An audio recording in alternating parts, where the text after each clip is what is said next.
Assalamualaikum warahmatullahi wabarakatuh. Memperhatikan pandemi COVID-19 saat ini merupakan momentum bagi kelompok tertentu yang terpecah menjadi 3 kelompok masyarakat tertentu.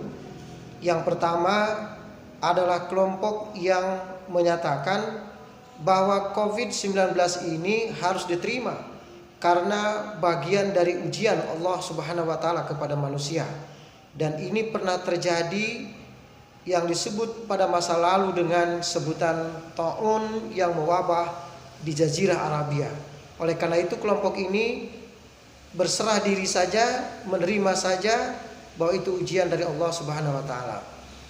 Kemudian kelompok ini juga mengidentifikasi bahwa COVID-19 ini adalah ciri dari kiamat, sudah dekat, sehingga kelompoknya mengidentifikasi seperti isu-isu ad-dukhan, kabut yang sangat tebal. Kemarin ini sempat viral di media sosial. Ini adalah pecahan kelompok pertama. Kemudian kelompok yang kedua memanfaatkan momentum COVID-19 ini sebagai bentuk persiapan perang, melakukan rekrutmen, melakukan persiapan propaganda yang sedemikian hebat, bahkan mencari pendanaan dengan berbagai cara yang tujuannya adalah untuk mempersiapkan diri melakukan peperangan. Kemudian kelompok yang ketiga, dia adalah kelompok yang melakukan serangan terlebih dahulu. Kalau dulu yang mereka lakukan penyerangan atau musuh yang dianggap harus segera dilakukan penyerangan adalah dunia barat. Nah, sementara sekarang ini mereka mengalihkan serangan itu bukan ke barat Amerika dan sekutunya, melainkan mereka mengalihkan isu penyerangan terhadap Cina. Nah, ketiga kelompok ini secara bersama-sama melakukan propaganda taktis terhadap masyarakat awam di Republik Indonesia. Pertama kali meluncurkan adalah kebencian terhadap etnis tertentu, dalam hal ini etnis Cina, dengan berbagai alasan dijadikan musuh oleh mereka.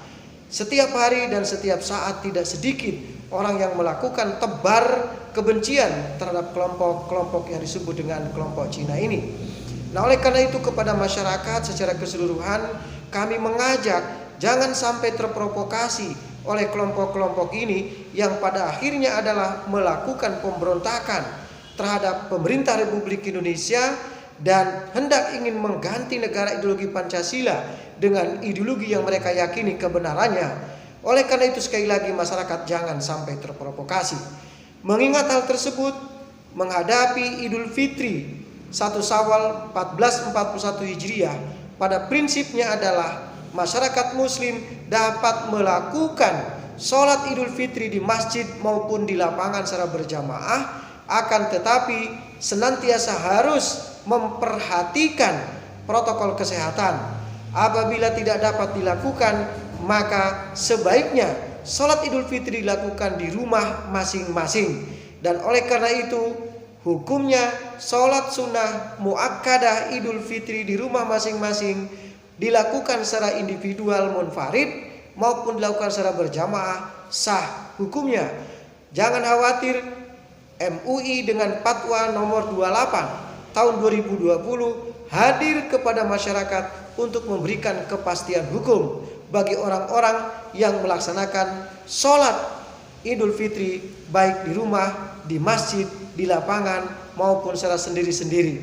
Oleh karena itu harapan kita menghimbau kepada seluruh masyarakat, yang pertama jangan terprovokasi, yang kedua ikuti kebijakan pemerintah sesuai dengan levelnya masing-masing, dan yang ketiga berharap kepada semua pihak untuk tidak memberikan dukungan blokade kepada siapapun etniknya sepanjang dia hidup di negara ini sah, maka dia adalah sesuai dengan peraturan hukum yang harus kita hormati, etnis apapun termasuk dari negara Tiongkok atau Cina. Pada masyarakat sekali lagi di Banten khususnya kami mengajak dan menghimbau untuk tetap bersama-sama dengan pemerintah untuk melakukan cegah pandemi COVID-19. Demikian, terima kasih. Assalamualaikum warahmatullahi wabarakatuh.